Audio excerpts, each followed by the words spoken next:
Hi, I wanted to come on tonight to share another journal entry. And this one I titled Balance and Boundaries. So, the quote that I saw that sort of captured what I'm going to talk about is by Steve Jobs. And the quote says, "Your time is limited, so don't waste it living someone else's life. Don't be trapped by dogma, which is living with the results of other people's thinking. Don't let the noise of others' opinions drown out your own inner voice. And most important, have the courage to follow your own heart and intuition. They somehow already know what you truly want to become. Everything else is secondary." So I thought that was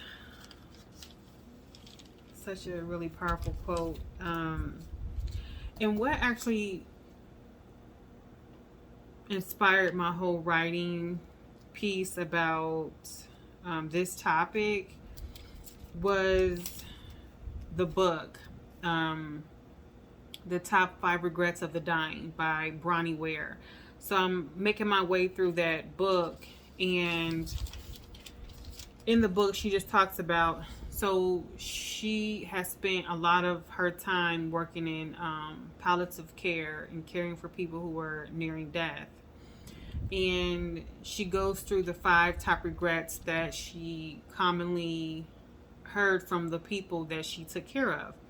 So the second regret, which is what I'm going to talk about tonight, just briefly, the second regret that people who were, you know, at their end of life has said was that they wish they didn't work so hard. And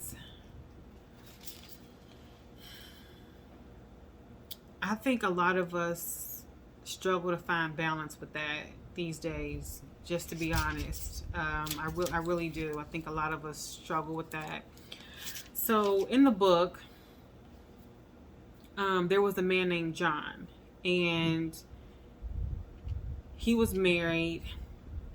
And John really worked hard, and He liked his job. He liked the validation and the status, and the material things that came along with his job.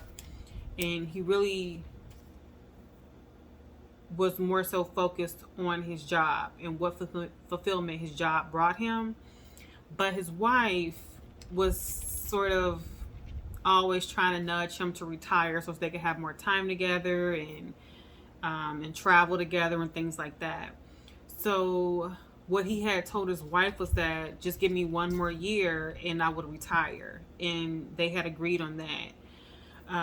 What they didn't anticipate, though, was that his wife would soon become sick and die within that year before he was able to retire, which was really, really sad. So, some of the things that he had mentioned, his regret was that he wished he didn't work so hard. And a couple of things he had said was that he said that although he liked what fulfillment his job gave him as far as status and validation, that what he actually valued most was that the love and support from his family and his wife. He valued that the most, and that's what actually kept him going. But he didn't show that, but that was actually what propelled him forward, was his family support and love from his family.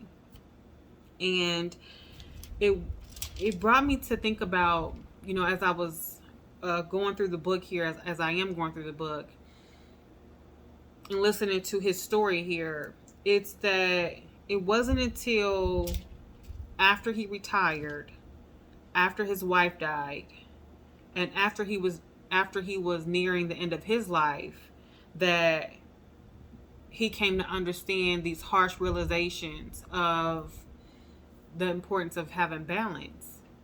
He was out of balance. He prioritized his job over his family life and his wife. So it's really sad, actually. And my question I got from that was, how many of us humans, how many of us do that? How many of us wait until the worst case scenario happens for us to catch the lesson. Uh, yeah. Or how many of us actually wait till something is gone or something is removed from our life, voluntary or involuntarily. But sometimes when that thing is removed, we come to appreciate it so much more. And I don't know why we are like that a lot of times. It's so true. And one of the things I also sort of captured from this book was that the author Bronnie Ware, she said that she has spent so much time working with people in need of care as they were in their final stages of life, and she appreciated so much more when she got the experience and the opportunities to work with toddlers and babies, because she was able to see the full cycle of life, and what that is like, birth and death. And that got me to really thinking about how we are as humans. Sometimes there's a birth of something, like a birth of a marriage, and it's so exciting, and both people are into it, and maybe at some point it doesn't work out, and then there's a death, which is a divorce, or it might be even a physical death where one of the partners dies. But it's like we see the birth of something and the death of something, and it's not until that full cycle is completed that we often have the most appreciation for that very thing we once had. It really brings it into perspective in terms of showing gratitude for the things we presently have, and really valuing those things and examining our priorities as well is what I sort of took from this portion of the book. And one thing that she also mentioned in the book was that she compared how people dedicate their life to working with dying people, like who this is their career and this is what they see day in and day out, and how strong they are to do that. And my question I got from that was, how many of us actually do that within our daily lives? Not necessarily as far as having this career and doing this line of work, but meaning how many of us are still attached to things that are gone and things that are dying or already dead. So that was the question I had thought about as I was going through the book here. And it's like, how many of us are still attached to things that are from a past trauma or from an actual person who we may miss, and we're still going through the grief and we haven't really processed that. It could be that as well.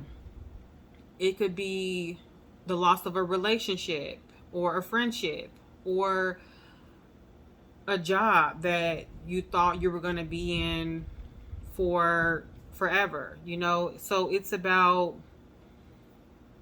how many of us are still dedicated to things that are gone. And of course, as I said, I'm going through the Bible now and actually taking the time to read through it. And so it brought me to the quote in the Bible, and I'll explain here in a second after I read it. But it's Matthew 8, verse 21 through 22. And it says, another disciple said to him, Lord, first let me go and bury my father. But Jesus told him, follow me and let the dead bury their own dead. That quote, it's like that quote totally captured what I was capturing in this point in this book. And it's because the man, the disciple, he said, "Let me go back and bury my father." So that indicates that his father was already dead or dying, near death possibly, but dead, and that it was already gone. And Jesus was like, "Follow me and let the dead bury their own dead." So he was like, "Leave it. It's already gone." But how many of us don't get that memo? We still try to attach ourselves to things that are gone and no longer have a place in our present or a place in our future. And it's not the easiest thing to kind of get over, though. So I don't want to dismiss it and say, "Oh, just get over everything from your past." It's definitely not that easy. It's a pretty, it can be a really challenging thing to actually acknowledge you need to heal, or acknowledge you are still grieving about something, or acknowledge that you've been feeling a way about something because you are grieving, or acknowledge that maybe this thing that's gone, you actually did value it more than what you originally thought, and now your emotions are all over the place. So it's about us unattaching or detaching from the things that can no longer be revived, that have no place in our life. So that point in scripture just matched perfectly with what was going on at this point in this book. And it's also too about the disciple, him wanting to go back, that whole thing, him wanting to go back. A lot of us want to go back to comfort zones, go back to relationships that don't serve us, go back to something that is not good for us, go back to something that is familiar, that we probably don't need to. And that's an easy cycle to get caught up in as well. So yeah, it's about letting go of the things that are really gone, acknowledging that it's gone, and making a full effort, any energy you have, to just press on and leave it there. So I thought that was really powerful, actually. So yeah, and then it also brought me to, I can remember, like, when I was on a walk and I was listening to a talk from Jim Rohn. And Jim Rohn, I remember him saying so clearly, because this was at like the beginning of my spiritual and healing journey. This was at the very beginning. But I remember I didn't even know who Jim Rohn was. And I listened to one of his talks, and he said something that I would never forget. He said, "You work harder on yourself than you do on your job." And that concept had never even occurred to me. Now, I'm a 30-something. I'm in my 30s now, and I'm not proud to say that, but that concept I had never even thought about that, to work harder on myself than I do on my job. Because out of all the jobs that I've had, I've always considered myself to want to do the best I can, and work overtime, and to really learn the job and do well. But to work harder on yourself than you're doing your job, it really connects with the quote that Steve Jobs said, because when Steve Jobs, he said, "Don't let the noise of others' opinions drown out your own inner voice." That inner voice, I think, is the self. That's the true self of who you are. So it's like when Jim Rohn said, "Work harder on yourself," it's the inner voice, that inner you, that's probably screaming at you to do something different, or try something different, or go in a different direction, or take a different path. It's that inner you. And it's about working on that part, your inner self, as opposed to the job that you might be in. I had never really done that. So again, for most of my life, I have been out of balance. I'm not proud of that. It just happens to be a fact. Out of balance. And coming into balance and figuring out what that looks like it can be challenging. So, kudos to everybody who's going through a journey here. But yeah, I heard Jim Rohn say that. And so what I came to understand the importance of Jim Rohn saying that also too was that, a job, it teaches you the skills required to fill a role, to do the role that you were hired for. You learn the skills necessary to complete the task, and at the end of the day, you go home and you clock out. But who you are, you don't clock out from that. It's who you are. And Jennifer Lewis, I heard her once say, I don't know if she was on the Breakfast Club, or I'm not sure, but she said something so simple but profound. She said, you carry yourself with yourself. So if you're going to a job, be happy that you're going to that job. Don't wait for happiness. You carry yourself with yourself. And it's so true, because I think a lot of people are probably not in their dream job, or a job that fulfills their purpose or aligns with who their inner self is truly. But it's like still being happy. How do you be happy in that space if that's you? One thing I will say, fortunately, that sort of shifted my whole perspective once I started actually, collectively acknowledging I needed to heal, listening to kingdom sermons, and getting under kingdom teaching, reading the Bible daily, journaling a lot, reading books and audiobooks and podcasts. So just trying to soak in as much information as I can to nurture myself and really break apart, and break away from all of these jobs that I've had. And really it's just going from job to job, not really with any true purpose, because all the jobs were like so drastically different, so it's like, if you're somebody like that, I understand the frustration of just sort of wandering and not really quite sure where you fit in, or what you're supposed to be doing, or what you may like, and what really speaks to you. So, and I also get to the, you want to make sure you are providing for your family and things like that. So I also understand that concept as well. But one thing I cannot deny is that the importance of having a balance. Yeah, and just, if I go back to the book for a second here, he has spent so much time working that he neglected his family. And I think a lot of people do that as well. It's like we're out of balance. Yeah, and so it's like with jobs, they teach you, no matter what job you're in, they teach you to perform the functions of that role. But you yourself, you don't clock out from yourself.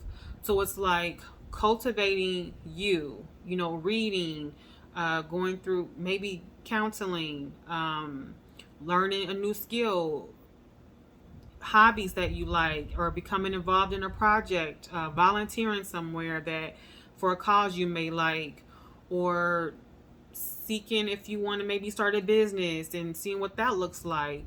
But it's just nurturing yourself, healing in your spiritual growth, and nurturing your inner voice. That's the part of working harder on that inner voice, because you can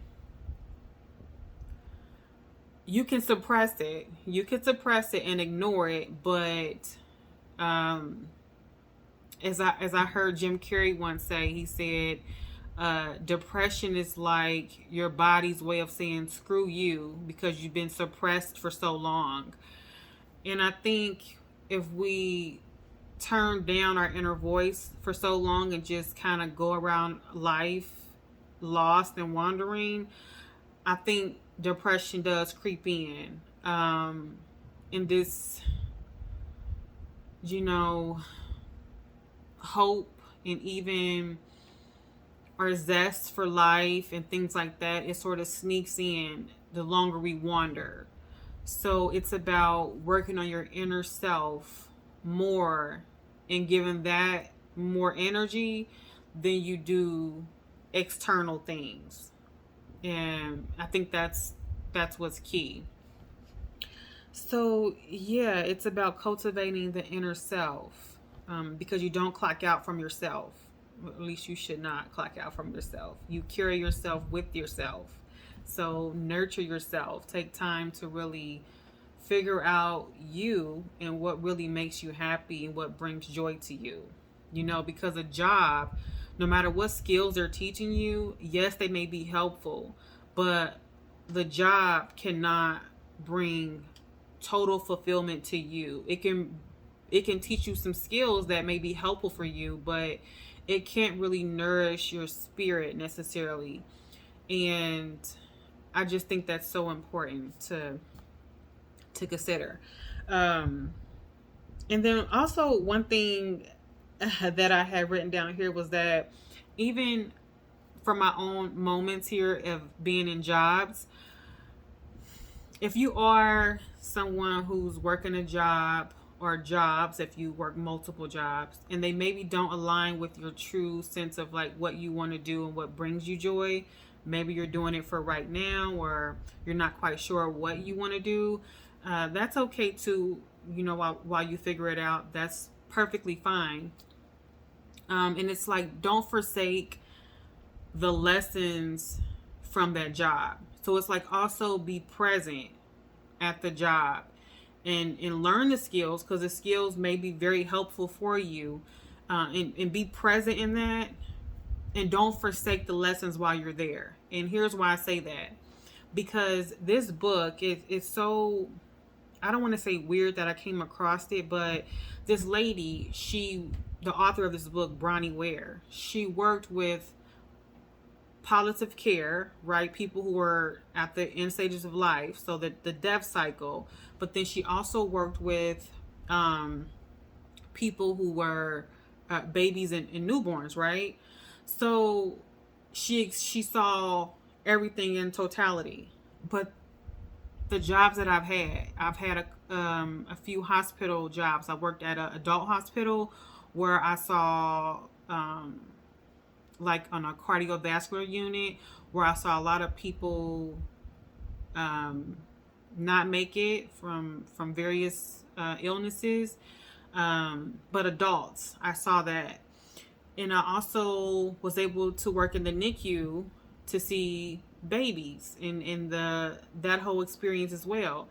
And then I also was fortunate enough to work at a children's hospital where I was working on a oncology floor where I saw young cancer patients, and the cycles of that also, the ones who were healing and going home, also the small children who did not make it and go home. But what I can say now in this moment today was that as I was in those jobs, I was present for some of it to understand grief and empathy for families experiencing loss and things like that. But it wasn't until now that I was able to see the lessons I should have been getting at that time.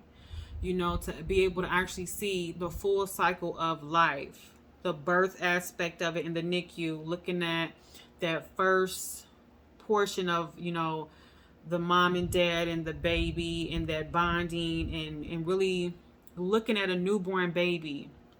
And also too, just looking at the ones who are struggling and then they grow and go home, looking at that process too for those little new small little babies.